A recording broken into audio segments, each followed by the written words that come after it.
Today with me is Mr. Ravish Kumar, a renowned journalist. But ज़्यादा लोगों को आपकी पर्सनल लाइफ के बारे में कुछ नहीं पता, पब्लिक डोमेन में कुछ डालते नहीं है। हमको कहानी सुनाकर खुद को बेचना तो नहीं है ना कि मैं चाय बेचता था, है ना, आ रहा हूँ 20 करोड़ के हेलीकॉप्टर से, मैं कह रहा हूँ मैं चाय बेचता था, LED स्क्रीन लगा दिया, मैं कह रहा हूँ मैं सबसे बड़ा गरीब आदमी हूँ। वो मुझे करना नहीं है।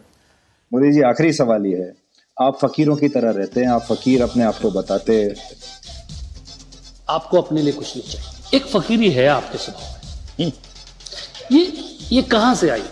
क्या आप हमेशा से ऐसे ही थे या धीरे धीरे धीरे धीरे फकीरी आती चली गई? अरे हम तो फकीर आदमी हैं, झोला लेके चल पड़ेंगे जी। बंदा ये बिंदास है, बंदा ये बिंदास है, बंदा ये बिंदास है, बंदा ये बिंदास है, बंदा ये बिंदास है, बंदा ये बिंदास है। रस पीने की प्यास है, बंदा ये बिंदास है, रस पीने की प्यास है, बंदा ये बिंदास है, बंदा ये बिंदास है, बंदा ये बिंदास है, बंदा ये बिंदास है। देखिए, एकदम एग्जैक्ट प्रसंग तो याद नहीं है, पर मुझे लगता है कि शायद यही है कि जब 84 में सिख विरोधी दंगे हो रहे थे तो उस वक्त टीवी पे बॉबी फिल्म आ रही थी। मास मीडिया के जरिए जनता का ध्यान दूसरी तरफ ले जाने की कोशिशों की बुनियाद तो उन दौर में भी पड़ चुकी थी, लेकिन अब उसका स्केल काफ़ी बड़ा हो गया है। कहीं ज़्यादा बहुत सारे चैनल हैं और वो एक एंकर आएगा तो चीख रहा है, चिल्ला रहा है, लगता है गिरता गिरता वहाँ कूद जाएगा। एक आता है वो फाइटर प्लेन के बारे में बताता है, हाँ, खुद ही ट्रैफिक जाम से आएगा, फाइटर प्लेन को रात के वक्त बताता है। किसी दिन सबमरीन के बारे में बता रहा है, किसी दिन टैंक के बारे में बता रहा है। तो वो टैंक और सबमरीन के बारे में नहीं बता रहा है, वो ये बता रहा है कि आप मूर्ख हैं। देखिए, हम आपके सामने खड़े होकर आपको बेवकूफ बना रहे हैं। उत्तर कोरिया का सनकी तानाशाह किम जोंग अब तक अपने हथियारों की नुमाइश कर दुनिया को चौंकाता था, लेकिन इस बार उसने अपने ब्यूटी बम को सामने लाकर अपने दुश्मनों को भी हैरान कर दिया है। उत्तर कोरिया के तानाशाह किम जोंग उन की सनक के सारे किस्से तो कब के आम हो चुके हैं। एक रिपोर्ट के मुताबिक इस तानाशाह के पास एक पिगी बैंक है। जो दुनिया का बैंड बजाने की बात करता है, उसका बैंड बजा दिया उसकी बीवी ने। क्यों लताड़ खानी पड़ी बीवी से? किम जोंग की सिगरेट की आदत पर बीवी बहुत ज्यादा गुस्से में। खैर, कौन सी बीवी होगी जिसको पति की सिगरेट फूकने में अच्छा लगेगा या उसको मजा आएगा? आखिर ये हो क्या रहा है? और ये पता नहीं क्यों जो हमारे प्रोड्यूसर्स हैं कुमकुम, वो भी बिना हमें बताए कुछ भी ऑन एयर लिख देते। मतलब बीवी ने बजाया किम का बैंड, ये मुझे कुछ समझ नहीं आया। खैर चलो, देखिए, हम आपके सामने खड़े होकर आपको बेवकूफ बना रहे हैं और आप बेवकूफ बन रहे हैं। क्यों बन रहे हैं? क्योंकि आप ये नहीं पूछ रहे कि आपका बच्चा जिस कॉलेज में गया है वहाँ पे 10 साल से टीचर क्यों नहीं है। आप ये नहीं पूछ रहे हैं कि एक अच्छे कॉलेज की इतनी कमी क्यों है। 12,000 13,000 कॉलेज होंगे इस हिंदुस्तान में, 90% किसी काम के नहीं। तो ये कौन बनाया? नेता लोग बनाया। अगर पहले बना तो आपने ठीक किया है? बताओ क्या ठीक किया आपने? तो आप उसके जगह कहते हैं हम वर्ल्ड क्लास यूनिवर्सिटी बनाएंगे। कितना? तो 10 से काम हो जाएगा। पहले इंडिया के लेवल का तो यूनिवर्सिटी बना दो भाई, क्लास में टीचर तो दे दो।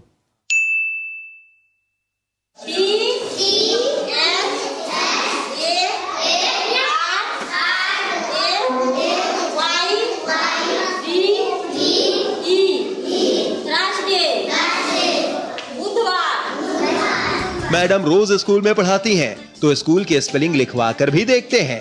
स्कूल की छत से मलबा गिरने के बाद अब टीचर हेलमेट पहनकर बच्चों को पढ़ा रही हैं। यहाँ की इमारत की हालत इतनी जर्जर हो चुकी है कि यहाँ पर बैठे टीचर्स जो अपना काम निपटा रही हैं, उन्हें हेलमेट पहनना पड़ रहा है। अगर आप अपने बच्चे को फीस देकर बर्बाद होते देखना चाहते हैं तो बिहार के BN Mandal university, Magadh university, BR Ambedkar Bihar university, Jayaprakash Narayan university में तुरंत भेज दीजिए। वहां 3 साल का BA 5 से 7 साल में कराए जाने का फॉर्मूला पेटेंट हुआ है ट्रंप के यहाँ। नौजवान कॉलेज से निकलेगा ही नहीं तो बेरोजगार होकर बाहर घूमेगा कहाँ? आप जो करंटली काम कर रहे हो वो टिपिकल सेंस में कोई और देश में कहाँ और किधर और कोई और ये देश में कोई और राज्य में उसे जर्नलिज्म बोलते हैं, पर अभी ये थोड़ा स्कैरी हो गया है। आपको डर नहीं लग रहा? नहीं, आदतन तो मैं बहुत डरपोक हूँ, मतलब बहुत तरह से डर लगता है। इस किताब में लिखा भी है कि बेल का पेड़ देखता था ना रात को, तो लोग कहते थे कि वो बेल के पेड़ पे भूत होता था। हाँ। तो उसके नीचे से जाने पे तो मैं भागने लगता था, हनुमान जी का जय बजरंगबली करते हुए भागता था। तो मैं इस तरह का डरपोक घबराया हुआ आदमी आज भी मुझे डर लगता है। यह है कि अब मैं जय बजरंगबली नहीं करता हूँ, तब करता था। पर ये मैं कहीं से इम्प्रेशन नहीं देना चाहता कि मुझे डर नहीं लगता। हाँ। मेरे हर दिन की शुरुआत किसी न किसी प्रकार के डर से होती है।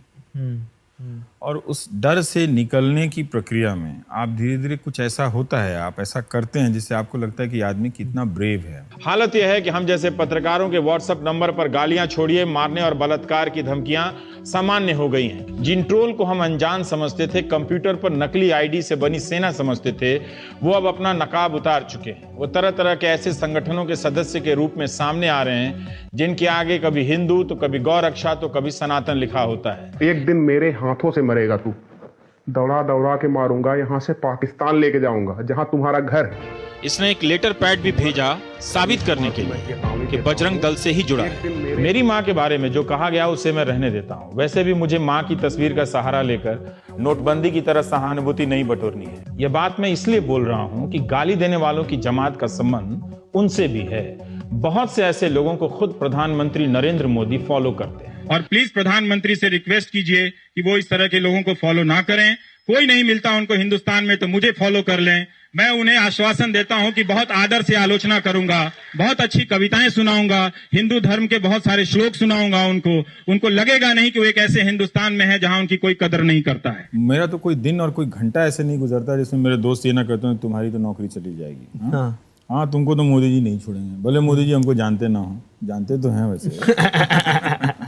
हमको नहीं जाने तो किसको जानेंगे। Damn, it feels good to be a gangster. A real gangster ass nigga plays his cards right. वो तो अब देखिए 2014 से पहले वो लोग मुझे तो बहुत कहते थे कि मैं देशभक्त हूँ। उनके जो बहुत सारे मंत्री हैं वो मुझे मैसेज करते थे कि आपके जैसा हिम्मती पत्रकार हमने नहीं देखा जब मैं कांग्रेस की सरकार में सवाल करता था। तो अब दिवाली मिलन होता तो उसमें भी नहीं बुलाते हैं। तो अब वो बड़े होके इतने छोटे हो जाएंगे, मुझे नहीं पता था कि दिवाली मिलन में भी नहीं बुला रहे हैं। ये उनको सोचना चाहिए, नहीं आते मेरे शो में। आप सोचिए कि बीजेपी के कार्यकर्ताओं का अपमान किया आपने। वो जो गांव देहात में बीजेपी का कार्यकर्ता है वो इतना छोटा थोड़ी है कि आप एक पत्रकार का विरोध करेंगे। इतना छोटा, इसका आप कभी मिले हैं? मैं मिलता हूँ उनसे, मिलते हैं तो गले भी मिलते हैं मुझसे। और कान में कह के जाते हैं कि बड़ा सही करते हैं, खींचते रहिए इन लोगों। इसका मतलब उस कार्यकर्ता का लोकतंत्र में यकीन है। उसको ये लगता है कि इस डेमोक्रेसी को और जिंदगी को बेहतर करने में ये पार्टी बाकी पार्टी से बेहतर कर सकती है, इसलिए उसने अपना जीवन दिया है। क्योंकि वो जिंदगी की तकलीफ से बीजेपी का कार्यकर्ता भी परेशान है, बीजेपी का समर्थक भी परेशान है। उसको नौकरी नहीं मिल रही, उसको भी नहीं मिले ना जिसने बीजेपी को वोट दिया है। तो बात मोदी सरकार की हो और वाराणसी की चर्चा ना हो तो हमारी पड़ताल अधूरी रह जाएगी। मैं बताना चाहता हूँ 4 साल जो है मोदी सरकार के वो एकदम बेहाल रहा है।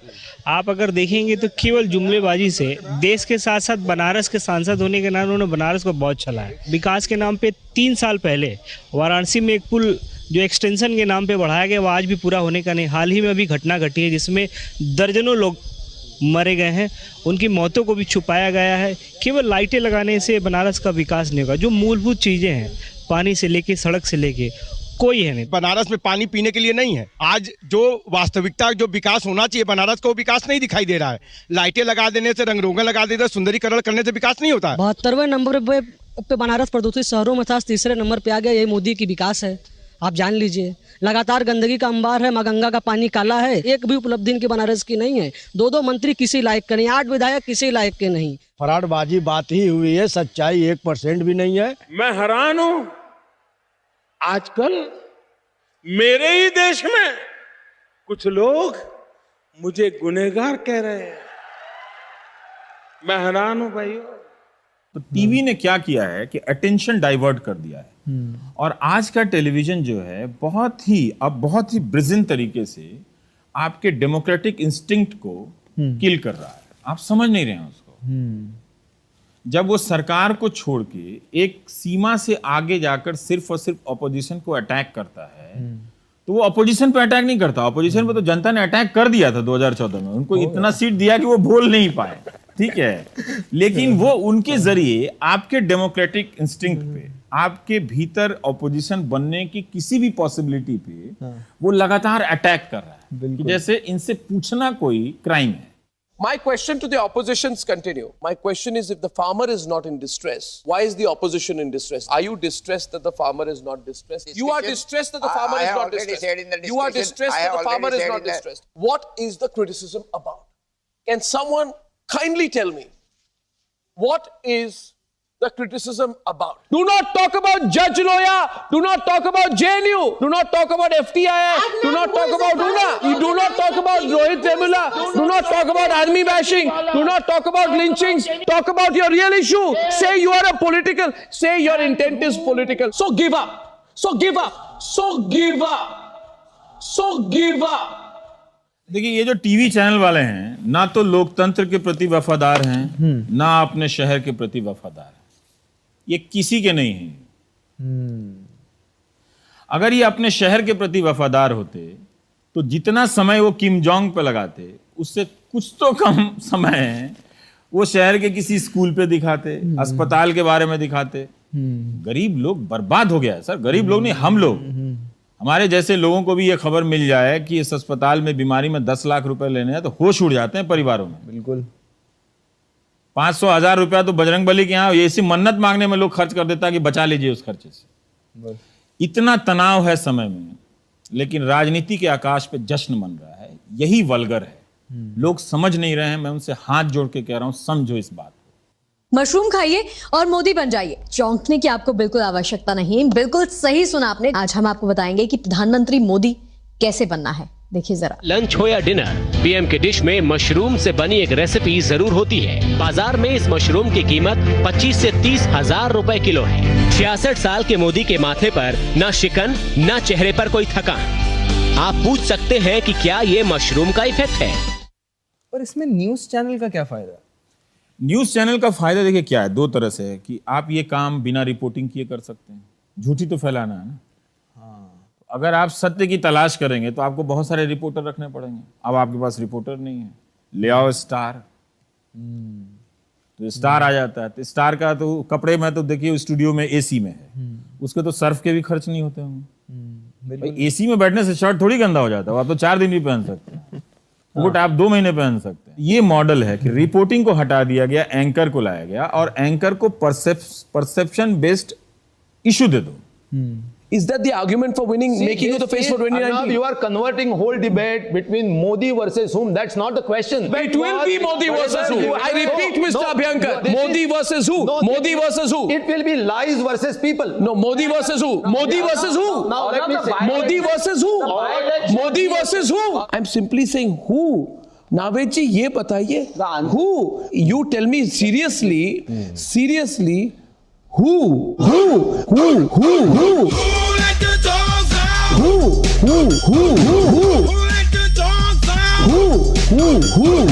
फाइनली जाके लोग एक ही चीज देखेंगे। 1 मिनट, एक ही चीज देखेंगे, चेहरा देखेंगे, लीडर देखेंगे, मोदी जी को देखेंगे। किसी पत्रकार में हिम्मत है कि वो मेक इन इंडिया का क्या है, वो जो लाइन बना था उसमें जो नट बोल्ट था वो चल भी रहा है कि नहीं चल रहा, जाके चेक करे। किसी पत्रकार में हिम्मत है कि स्किल इंडिया का जाके कर ले। इतने सारे न्यूज़ चैनल है, क्यों नहीं छापते पहले पन्ने पे? बहुत सारी खबरें खास लोगों की नहीं छपती हैं। तो अगर आप, मैं वही कह रहा हूँ कि अगर आप इंफॉर्मेशन गैदर करने का स्ट्रक्चर होता, एक रिपोर्टर को, अच्छा रिपोर्टर को बनने में ना 10 साल का इन्वेस्टमेंट लगता है, तब जाके वो कमांड करता है, तब जाके वो ऐसा इंफॉर्मेशन लाता है कि आपको तुरंत लगता है ये कुछ गड़बड़ तो नहीं है। तो अब हर तरह के इंफॉर्मेशन को आपने ब्लॉक कर दिया है। सरकार किसी की भी रहे, अगर हमें अच्छा इंफॉर्मेशन, क्रेडिबल इंफॉर्मेशन मिलता रहेगा, क्या हम नहीं चाहेंगे कि मोदी जी की सरकार में हमारा कॉन्फिडेंस रहे? क्या हम चाहेंगे कि वो कॉन्फिडेंस सिर्फ झूठ के आधार पर रहे? लेकिन जब पुलवामा में शहीद हुए थे तब आप पर बहुत गंभीर आरोप लगे और ये कहा गया कि आप जिम कॉर्बेट में लगातार शूटिंग करवाते रहे। सच्चाई बताइए ना मोदी जी। कोई ऐसे आरोप पर भरोसा नहीं करेगा जी, कोई भरोसा नहीं करेगा जी। आप क्या बात करते हैं? मुझे बहुत दुख होता है जब ऐसी बातें करते हैं। गोलमाल है भाई, सब गोलमाल है, गोलमाल गोलमाल गोलमाल है, सब गोलमाल है।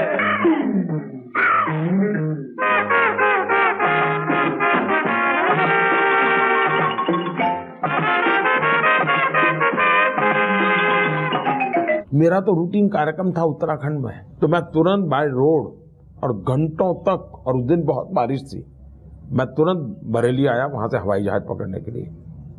रास्ते में एक स्थान आया तो मैं वहां उतर के फिर से एक बार रिव्यू किया सारी स्थिति का, जो भी इंस्ट्रक्शन देना चाहिए था वो दिया, फिर मैं भागा और फिर मैं आया। मैं रोज रात को एक डिबेट तो ऐसी चल ही रही है जिसका पॉइंट और पर्पस है कि Rahul Gandhi is irrelevant to Indian politics. And I am like, if he is irrelevant to Indian politics, why are we debating him? हम क्यों कर रहे हैं उसके बारे में बात? इसलिए कि जो आदमी जिसको टीवी मानता है कि रेलेवेंट है, उससे सवाल पूछने की हिम्मत नहीं है। हाँ, thank you very much. Thank you जी। प्रधानमंत्री जी, how would you look back on the 3.5 years of your term in office? So much हुआ है, कितना किया है। फिर से 2019 के पहले ये लोग कुछ इश्यूज खड़ा कर रहे हैं जुडिशरी को लेके, केसेस को लेके, आपको फिर से कॉर्नर करने की कोशिश कर रहे हैं। प्रधानमंत्री जी, आपने 2014 में एक नारा दिया था, उसमें आपने कहा था कि आप इस देश को कांग्रेस मुक्त भारत बनाएंगे। तो क्या ये कांग्रेस मुक्त भारत आपका साकार हो रहा है? छुट्टी आप कभी नहीं लेते, और मैंने ये सुना है कि जब आप विदेश दौरे पर जाते हैं तो रात में ट्रैवल करते हैं, कहीं आप रात में रुकते नहीं हैं, हवाई जहाज़ में आप अपनी रात बिताते हैं। इतनी एनर्जी आप कैसे लेकर आते हैं? क्योंकि आपकी उम्र में बाकी लोग शायद कल्पना भी नहीं कर सकते। और आज आपकी एनर्जी ऐसी है कि कोई देश के जो युवा हैं उनको भी शायद शर्म आ जाए। जो आखिरी सवाल मैं आपसे पूछना चाहता हूँ, आप क्या चाहेंगे इतिहास आपको कैसे याद रखे?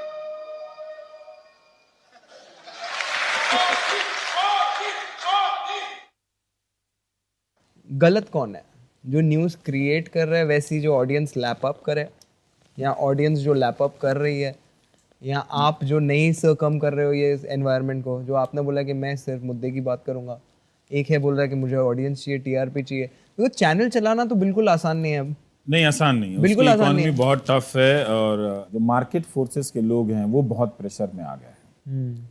तो जो हमारे उद्योगपति हैं, इनको टाइकून कहते हैं, बड़ा शेर बन के फोटो खिंचाते हैं सब। इनकी स्थिति कारकुन जैसी है। कारकुन मतलब प्यादा। हाँ, वो फोटो $1 बिलियन के हैं, फोर्ब्स में आ गए हैं, लेकिन हुजूर के सामने बोलने की हिम्मत नहीं है। एक पत्रकार बोल रहा है तो चलो भाई इसको हटा दो। मैं कह रहा हूँ कि बोलने वाले या सवाल करने वाले पत्रकार क्यों हटाए जाते हैं? क्यों सुनना पड़ता है कि तुम ये मत बोलो नौकरी चली जाएगी, तुम प्रधानमंत्री के बारे में मत बोलो नौकरी चली जाएगी? क्या हमारे प्रधानमंत्री इसलिए वहां शपथ लेके गए कि मेरी नौकरी चली जाए? जिस दिन चली जाएगी पता मैं क्या करूंगा? टी शर्ट पहनूंगा, लिखूंगा प्रधानमंत्री के द्वारा हटाया गया भारत का पहला पत्रकार, वही पहनूंगा जिंदगी भर। पर वो खुद भी तो नहीं लेते होंगे नौकरी, वो उनके इर्द गिर्द जो लोग हैं वो स्ट्रेस में आके।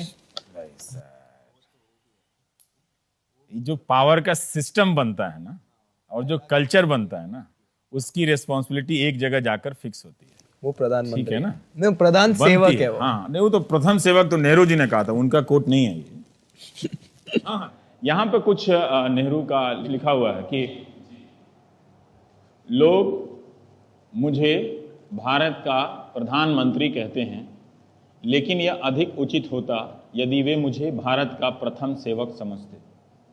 ऐसी कोई बात आजकल तो नहीं कर रहा है। I think you are the only journalist, आज के जो जर्नलिस्ट देखेंगे, प्राइम टाइम जर्नलिस्ट जो बचे हैं, उनमें आप हो जिन्होंने रूरल अफेयर्स को इंटरेस्टिंग बनाया लोगों को समझने के लिए। हाँ, मुझे चाहता है, क्योंकि मुझे आप में भरोसा है कि अगर मैं आपको ठीक से किसानों की समस्या को बता दूं, आधार के फ्रॉड को बता दूं, तो आप समझ जाएंगे। आप अभी तक दो कारणों से नहीं समझ रहे हैं कि एक, आपने परसेप्शन बना लिया है, और दूसरा, मैं आप तक नहीं पहुंच पा रहा हूं। लेकिन मुझे फिर भी आप में तब भी भरोसा है कि आप मुझसे नफरत करते हैं। अगर मैं आपकी बात करूंगा तो आप सुनेंगे। जब मैं नौकरी सीरीज कर रहा था और बैंक सीरीज कर रहा था, तो मैंने कहा भाई देखिए, ऐसा है कि मेरे पास रिसोर्स नहीं है, और ये मैं अपने दर्शक को टीवी पे बोलता हूँ कि मेरे पास रिसोर्स नहीं है करने का, मेरे पास कोई सेक्रेटेरिएट नहीं है कि आप 3000 मैसेज भेज देंगे तो मैं पढ़ लूंगा। लेकिन मैंने सबके मैसेजेस पढ़े, तो लोगों ने, बहुत सारे लोगों ने लिखा कि आप हमें माफ कर दीजिए, हम आपसे नफरत करते थे। एक बैंकर ने लिखा कि मुझे इतनी शर्मिंदगी हुई कि अपनी खराब व्यवस्था, हालत के बारे में मुझे उस व्यक्ति के जरिए सुनना पड़ा जिससे मैं सबसे ज्यादा नफरत करता था, जिस एनडीटीवी को मैं अपने घर में चलने नहीं देता था, और जिस रवीश कुमार का नाम कहीं आता तो मैं डिलीट कर देता था। मैं बड़ा रोया हूं कि उसके प्रोग्राम में मैं अपनी जिंदगी की व्यथा देख रहा था। तो मैं शर्मिंदा हूं और आपसे माफी चाहता हूं। आज से मैं किसी को भी सपोर्ट करूं, अंधभक्ति नहीं करूंगा। मैं यही कहता हूं, मैं आपके सपोर्ट करने के चॉइस में दखल नहीं दे रहा, क्योंकि आप अब भारत की राजनीति में फंस गए हो। गिरना आपको गड्ढे में ही है, तो मैं उसमें आपका कुछ नहीं कर सकता। कुआं खाई है ना, कुआं खाई, गिरना तो आपको दोनों तरफ खाई में है। आपकी नियति यही है। इन राजनीतिक दलों ने जो तंत्र बनाया है ना पीछे, वो और हम और आप कुणाल देखना नहीं चाहते, इसलिए कि जिस दिन आप देख लेंगे रात भर नींद नहीं आएगी। क्या क्या पास हुआ विपक्ष को पता नहीं चला, मीडिया को समझ नहीं आया। राजनीतिक दलों ने अपने लिए कॉरपोरेट चंदे का बढ़िया इंतजाम कर लिया। आप ये मत समझिए कि सरकार ने राजनीतिक दलों को चंदा देने के लिए आधार नंबर अनिवार्य कर दिया, ऐसा नहीं है। वहां तो चंदा देने वालों की पहचान गुप्त रखने का इतना अच्छा प्रयास हुआ है कि पूछिए मत। नए संशोधन के अनुसार कॉरपोरेट अब कुल मुनाफे का 7.5% से भी अधिक चंदा दे सकते हैं, यानी 7.5% तक ही चंदा देने की सीमा अब समाप्त कर दी गई है। पहले बताना पड़ता था किसे चंदा दिया, अब नहीं बताना होगा। क्या आपने सोचा है कि अगर कोई कंपनी अपने मुनाफे का कुछ भी हिस्सा चंदे के रूप में किसी राजनीतिक दल को देने लगे तो उसके क्या खतरे होंगे, आप पर उसका क्या असर पड़ेगा? बताना पारदर्शिता है या छिपाना पारदर्शिता है? डिक्शनरी भी तो चेंज करवानी पड़ेगी। सर, दो चीज पूछनी है आपसे। एक तो ये है कि आपने तो बहुत बार इंटरव्यू के लिए पूछा हुआ है पीएम को, एक भी बार नहीं पूछा आपने?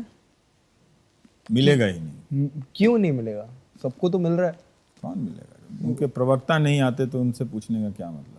वो क्या सबको देते हैं इंटरव्यू? सबको तो नहीं देते हैं। मैं ईमेल एक्सचेंज करके इंटरव्यू नहीं करने वाला। हाँ, आप मिलके करना चाहते हो? ऐसे करना, लाइव कीजिए जैसे मैं आपके साथ बैठा हूँ। हाँ, तो नहीं करो। होगा तो फ्री होगा, नहीं तो नहीं होगा, कोई बात नहीं। तो मनमोहन सिंह ने भी नहीं दिया, इसमें क्या है? तो आप किसे ज्यादा महत्व देना चाहते हैं, प्रधानमंत्री मनमोहन सिंह की लोकल यानी राष्ट्रीय आलोचनाओं को या ग्लोबल यानी वैश्विक आलोचनाओं को?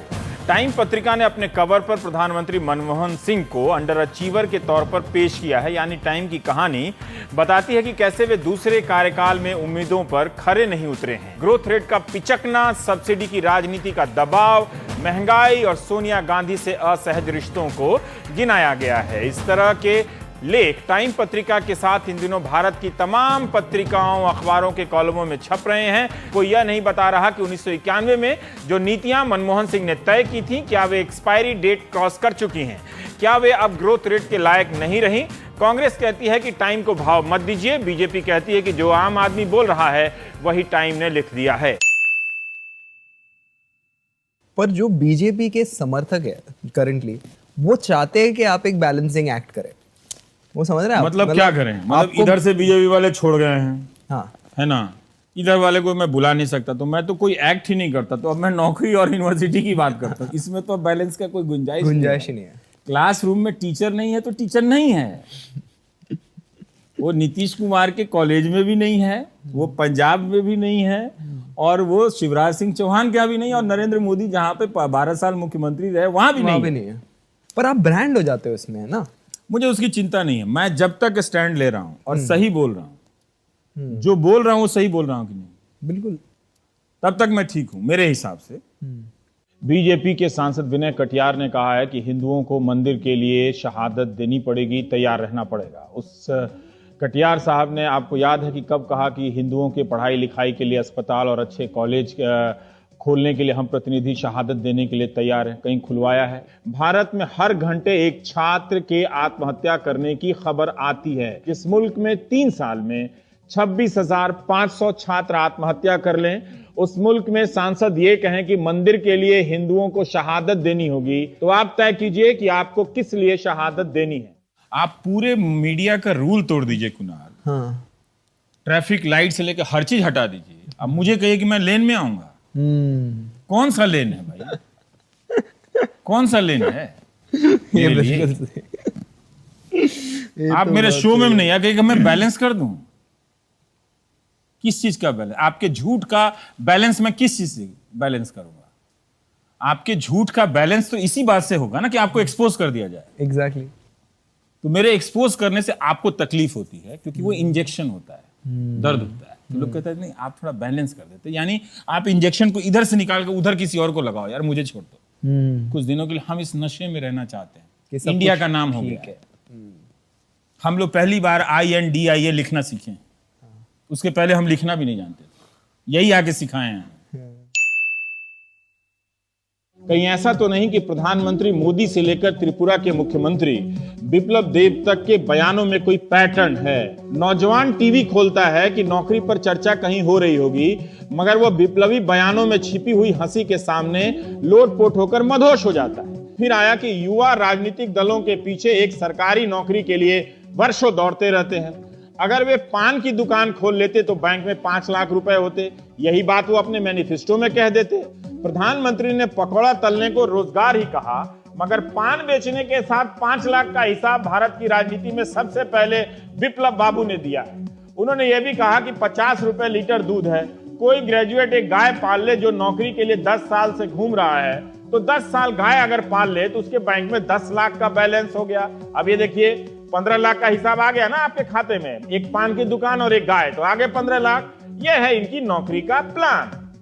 आप अगर सरदार पटेल के नाम पर 2000 करोड़ की प्रतिमा बनाते हैं, जितना मैंने सरदार के बारे में पढ़ा है, आप उनकी सेंसिबिलिटी को इंसल्ट कर रहे हैं। जितनी बार आप ये कहते हैं कि यदि उनको प्रधानमंत्री बनाया गया होता, ये टॉपिक इतना बार लग रहा है कि 2014 में ही उनको बना देना चाहिए था। अबे जिनको बनाया गया उनको तो बात करें हम, जिनको बनाया गया वही दिन भर कर रहे हैं कि यदि सरदार पटेल भारत के प्रधानमंत्री होते। ये 10वीं क्लास का लेवल है। 10th में आता था ना, निबंध लिखो यदि मैं भारत का प्रधानमंत्री होता, तो ये उसी पे मॉडल है, यदि सरदार पटेल भारत के प्रधानमंत्री होते। अभी जो हो रहा है उसका सवाल बताओ ना भाई। हम हिस्ट्री में क्यों जा रहे हैं प्रॉब्लम ढूंढने? और हिस्ट्री में जाना, क्लासरूम में जाइए, लाइब्रेरी में जाइए, टीवी पे कैसे जा रहे हैं? वो एंकर जो रात को 10 बजे गया है, उसकी अपनी शिफ्ट 12-12 घंटे की है, वो पेपर ढंग से एडिटोरियल 4 नहीं पढ़ पाया है, अगले दिन वो आके हिस्ट्री पे डिबेट कर रहा है। कैसे पढ़ लिए भाई? You people want to destroy our country's history and culture. Every leg and every opportunity you want to appropriate Ambedkar. Was he being disrespectful when he wrote, and I quote, the slogan Bharat Mata Ki Jai electrified the whole nation, whereas if one were to raise the slogan India Mata Ki Jai, it would look fanciful and uninspiring. He understood Bharat Mata Ki Jai. You came without studying today. Next time you can study and come on my program. I don't have a problem. I've been teaching for the last 45 years. You may teach, but you don't know your facts. You may teach, so what? I teach every day. So what if you teach? Arey, so what if you teach? Try your intellectual terrorism with someone else, not on Republic. Arey bhai, Professor Vishweshwar Rao was Mahatma Gandhi, Mohanchand Karamchand Gandhi, a member of the RSS. Mohanchand Karamchand Gandhi. उस बेचारे को पता नहीं था कि जब वो पत्रकारिता में आएगा तो भजन करना पड़ेगा, ठीक है? तो उसके तो सारे अरमान कुचल गए हैं। अब वो सैलरी चेक के लिए कर रहा है, लेकिन दर्शक तो अपनी सैलरी के लिए टीवी नहीं देख रहा ना, वो तो देख रहा है कि हमारे डेमोक्रेसी में क्या हो रहा है। Very good evening. London is the big talking point. And on a day when the opposition has been targeting the Prime Minister relentlessly for being a mourn or silent leader, Narendra Modi will be taking India's questions on a public platform in London. The reason why the event is being billed as an exemplar of direct democracy is because the organizers have told Times Now on record that the interaction will be completely unscripted and therefore unprecedented.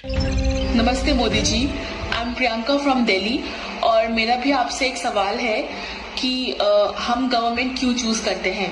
ताकि सरकार हमारे लिए काम कर सके, लेकिन जब से आप आए हैं तब से तो जैसे सिस्टम बिल्कुल बदल ही गया है, जो कि बहुत अच्छी बात है। पर मेरा आपसे एक सवाल है कि ऐसा पहले क्यों नहीं होता था? The PM is to answer the questions on the spur of the moment. apparently extempore, apparently untutored, unscripted. Modi ji, आपने भारत के हित में कई अनोखे कदम उठाए हैं और इसके नतीजे हमने सिर्फ देश में नहीं बल्कि अंतर्राष्ट्रीय स्तर पर भी देखे हैं। बावजूद इसके आज देश में ऐसी कई सारी शक्तियां हैं जो किसी भी कीमत पर सत्ता हासिल करने में जुटी हुई है। तो क्या ऐसी गतिविधियों के चलते हुए आप कभी डगमगाते नहीं? सत श्री अकाल। सत श्री अकाल जी। हमारे श्रद्धेय युवा प्रधानमंत्री जी, आप हमें कभी थके हुए नहीं दिखते। मेरा आपसे सवाल यही है कि आपके अंदर इतनी ऊर्जा आती कहां से है? By agreeing to participate in an unprecedented, unscripted Q&A session, has the Prime Minister silenced the Mon Modi lobby? ये शर्मनाक है। उनको पता नहीं है क्या? टीवी वालों को सबको पता है। अभी 4 दिन में इनको अवार्ड मिल जाएगा, सब घूमते रहेंगे tweet, we believe in journalism और फलाना ग्रुप, ये वी आर नंबर 1 चैनल। दुनिया का पहला 0 TRP एंकर हूं। क्या कर लोगे मेरा बताओ? ये नंबर 1 मुझे तो समझ में नहीं आता। नंबर 1 हो जाते हैं हर दिन। ये चुनाव इलेक्शन चल रहा है तो लड़ जाइए, आप ही देश बना लीजिए। फिर मोदी के पीछे क्यों पड़े हुए? आप इतने नंबर 1 हो तो बोल दो हमारा एंकर प्राइम मिनिस्टर का कैंडिडेट है और दोपहर वाली एंकर होम मिनिस्टर है जो 4 बजे आती है, उसको हम डिफेंस बना देंगे। 5 वाली को हम सुषमा स्वराज की जगह रख देंगे। इनको वोट दे दीजिए, हम नंबर 1 है। शहरों में नंबर 1, गांव में नंबर 1। इंडिया टीवी देश का नंबर 1 न्यूज चैनल। जी न्यूज को नंबर 1 न्यूज चैनल बनाने के लिए शुक्रिया। जी हाँ, एक बार फिर से आज तक को मीडिया का सबसे विश्वसनीय ब्रांड चुना गया है। Yes, 11-week non-stop number 1 for Republic TV, 270% greater than Times Now. Times Now is India's number 1 channel. The rest, as they say, is history. और ये मीडिया जो है हिंदुस्तान का जो अर्जित अर्न डेमोक्रेसी है ना, हमारा डेमोक्रेसी अर्न है। हमने इसको डिफरेंट चैलेंजेस में अर्न किया है, इसको खत्म कर रहा है टीवी। और आप बेहतर है आज समझ जाइए, नहीं तो कल तो समझ में आएगा ही आएगा।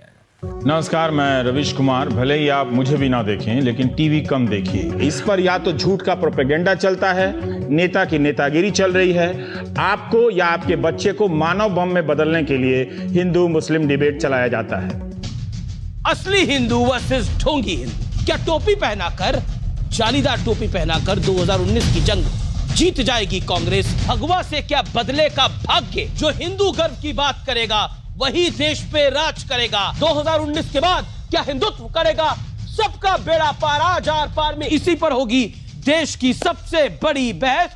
चुनाव में राम वर्सेस एच की पूरी कहानी देखिए। तो फैब्रिकेशन जो है वो एक सिस्टमिक चीज है, वो कोई कर रहा है। अदृश्य शक्तियां जो हैं वो प्लान कर रही हैं, तो वो फैब्रिकेट करती हैं। तो जो ये फेक न्यूज़ है, जैसे हम लोग जर्नलिज्म में है तो कई बार गलती करते हैं। जैसे आप बोल रहे हैं तो कुछ गलत बोल गए, तो वो गलत बोलना और पूरी बात ही गलत बोलना, एक डिजाइन के तहत दोनों में अंतर है। ये इसी के जरिए यही तो स्मोक क्रिएट करता है ना फेक न्यूज़। कि आप कहीं ऑस्ट्रिया की सड़कों का फोटो लगा देते हो आप जाके, छत्तीसगढ़ के रिपोर्ट में है ना, वो मिनिस्ट्री की रिपोर्ट में। तो ये फेक न्यूज़, फेक पिक्चर करके आप स्मोक स्क्रीन लगाते हो और लोग कहते हैं यार इंडिया में बड़ा अच्छा लग रहा है। तो इसीलिए ना वो एक फिक्टिशियस कैरेक्टर विलेन ढूंढ रहा है। तो उसके कई विलेन हैं। एक मुसलमान विलेन परमानेंट, ठीक, और उसके आसपास जो आप क्वेश्चन करते हो तो एक गद्दार विलेन बनाया जाता है कि आप गद्दार हैं। फिर एक एंटी हिंदू है और एक कम्युनिस्ट है। तो आदमी तो एक ही है जो सवाल करने वाला है, तो उसको ना तरह तरह के चश्मे से उसमें घिरा जाता है कि इस वक्त जैसे सूर्य ग्रहण होता है ना, तो कैसे चंद्रमा और धरती के बीच में सारा बदलाव होता रहता है। तो इस वक्त भाई साहब कम्युनिस्ट हैं, इस वक्त भाई साहब एंटी नेशनल हैं, इस वक्त भाई साहब एंटी हिंदू हैं, इस वक्त भाई साहब एंटी मोदी हैं। सरकार की आलोचना कभी ना करें। जब भी सरकार बहादुर को देखें आप डांस कीजिए। जब भी कोई सरकार का दिखे गाना चालू कर दीजिए, डांस चालू कर दीजिए। गाने के अमृत बोल हैं, रंभा हो संभा हो, मैं नाचूं तुम नाचो, जितनी तुम प्यार से जी लोगे उतनी ही जिंदगी रंभा हो संभा हो। रंभा हो संभा हो। प्रैक्टिस के लिए ये गाना YouTube में मौजूद है। मैंने इस गाने को नेशनलिस्ट सॉन्ग का दर्जा दिया है। तो मैसेज ये है कि आप केवल सरकार की तारीफ कीजिए, नौकरी ना मिले तो आप तब भी कीजिए, अनाज के दाम ना मिले तो तब भी कीजिए, ताकि आपको कोई अर्बन नक्सल ना कहे। अरे मेरे पेरेंट्स डर जाते हैं, मेरी माँ मुझे बोलती है सब कोई डर जाता होगा, आपको भी लोग डराते होंगे कि मत करो चुटकुले। हाँ, मत करो चुटकुले। चुटकुले यार, मैं बोलता हूँ यार ना करें तो तुमको मन नहीं लगेगा क्या है यार, हमारी तो कोई आलोचना नहीं कर रहा। आप जो मेरी आलोचना करते हैं वो मेरे लिए बहुत बड़ा खजाना है, वो मेरे लिए गोल्ड माइन है, और ये मेरा कन्विक्शन है, ये सिर्फ शब्द नहीं है। मैं मानता हूं डेमोक्रेसी की अगर उत्तम से उत्तम कोई ब्यूटी है तो वो क्रिटिसिज्म है। मैं हमेशा क्रिटिसिज्म का स्वागत करता हूं। मैं मानता हूं मोदी सरकार की भरपूर आलोचना होनी चाहिए, हर प्रकार से आलोचना होनी चाहिए। तो हम लोग तो फेवर कर रहे हैं उनका। If media too begins to function like the WhatsApp university with fake news and fake knowledge, what then would be the consequences for society? It is a good sign that India's citizens have begun to understand this. That is why the congratulatory messages that I am receiving are also replete with worries on how the media has turned rogue in India. Therefore, while I am happy for myself today, I am also filled with sadness looking at the state of the profession I represent. Indian media is in a state of crisis, and this crisis is not accidental or random, but systemic and structural. While institutional journalism is facing a crisis, individual journalists are struggling to survive and question authority. Can we restore the sanctity of the news? I do hope audiences will once again realize the value of truthfulness in reporting and the diversity of voices and opinions, because a democracy can thrive only as long as its news is truthful, information is truthful. I accept the Ramon Magsaysay Award. I accept it on behalf of all those readers and viewers who continue to live in areas of knowledge inequality, but have a thirst for good and truthful information and knowledge. Many young journalists realize this challenge. I am confident that in times to come, they will be able to restore the meaning of true journalism. It is possible that they may lose the battle, but sometimes resistance is not a matter of choice. Not all battles are fought for victory. Some are fought simply to tell the world that someone was there on the battlefield.